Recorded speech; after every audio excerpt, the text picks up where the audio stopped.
नमस्कार, मेरा नाम डॉक्टर तपस्या बेदी है। मैंने BVSC NDH कर रखी है और मुझे 5-6 साल का एक्सपीरियंस है इस फील्ड के अंदर। तो दोस्तों, मैं आज आपके सामने एक नया वीडियो लेकर के आई हूँ। एक नया वीडियो जो आपको जानकारी के पर्पज़ से मैं लेकर के आई हूँ, जिसमें आपको जानकारी देना चाहती हूँ, जिसमें कि आपको बताना चाहती हूँ कि किस तरीके से हम पशुओं का इलाज कर सकते हैं। तो आगे बढ़ने से पहले मैं आपसे आग्रह करूँगी कि आप नीचे दिए गए लिंक को सब्सक्राइब करें और कमेंट हेतु अपने क्वेश्चन भी आप मुझे पूछ सकते हैं, जो कि हम नेक्स्ट वीडियो में आपके प्रश्नों के उत्तर ज़रूर लेकर के आएंगे। तो चलिए बात करते हैं आज हम भी पशुओं को किन किन माध्यम से हम क्या क्या रूट हैं, पशुओं को किन किन माध्यम से हम दवाई दे सकते हैं। तो चलिए जानते हैं। ये तो सबने देखा ही होगा भी पशुओं को हम ओरली दवाई देते हैं। ओरली किन किन तरीक़ों से दवाई दे सकते हैं हम पशुओं को? बोलस भी देते हैं। तो उनके क्या क्या तरीके होते हैं, किस तरीके से आप दे सकते हैं पशुओं को? आप दवाई को कूट के भी आप किसी चीज़ के अंदर मिक्स करके आप पशु को खिला सकते हैं। चटनी बना के, चटनी के माध्यम से भी आप पशुओं को वो दवाई दे सकती है। या पशुओं के घाव वगैरह हो जाते हैं तो आप पशुओं के लिनीमेंट, ऑइंटमेंट के रूप में भी आप पशु के दवा लगा सकते हैं। तो ये तो हो गए नॉर्मल तरीके जो कि आप घर पे भी कर सकते हैं।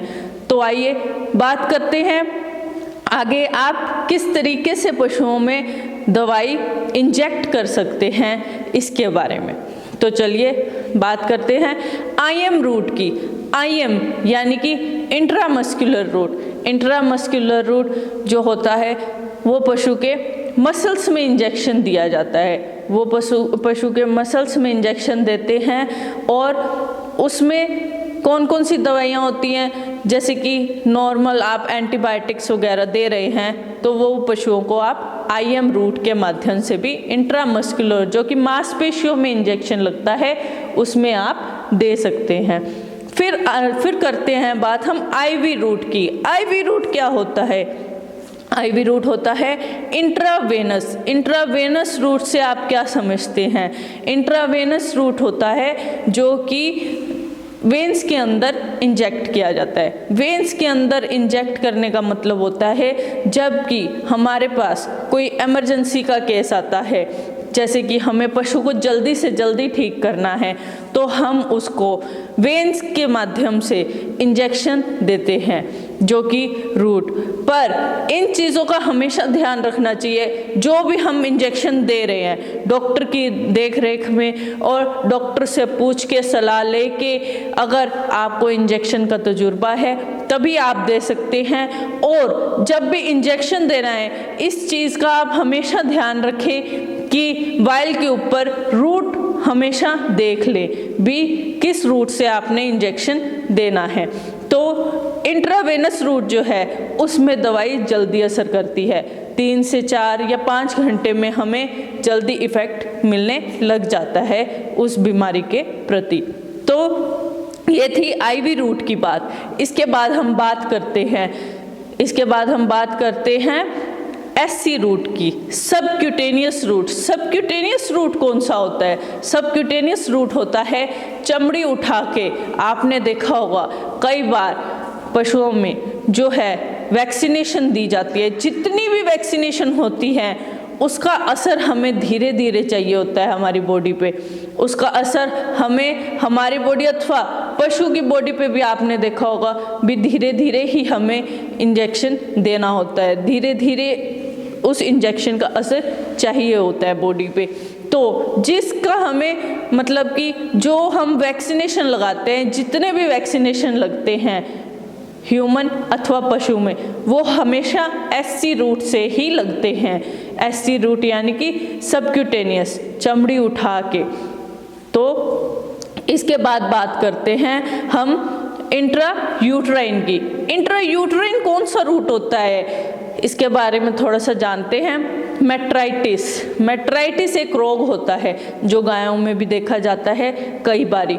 तो मेट्राइटिस जो रोग होता है उसमें जो है यूट्रस में दवाई भरी जाती है, उसको क्लीन किया जाता है। वो यूट्रस का रोग होता है मेट्राइटिस।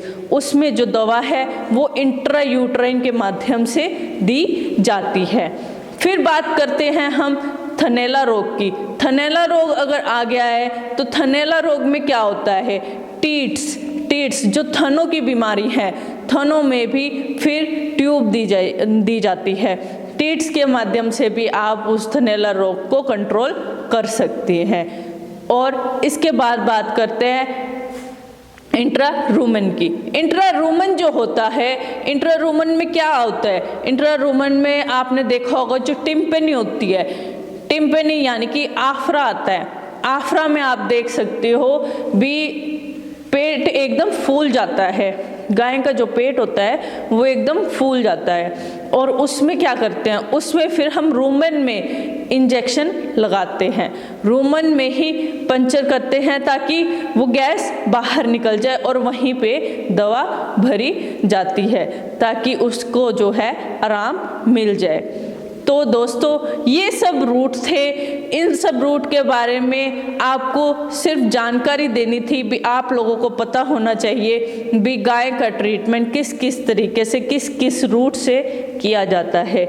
तो दोस्तों बताइएगा भी ये वीडियो आपको कैसा लगा और नीचे दिए गए लिंक को ज़रूर सब्सक्राइब करिएगा और हमारी वीडियो को ज़रूर लाइक करिएगा। धन्यवाद।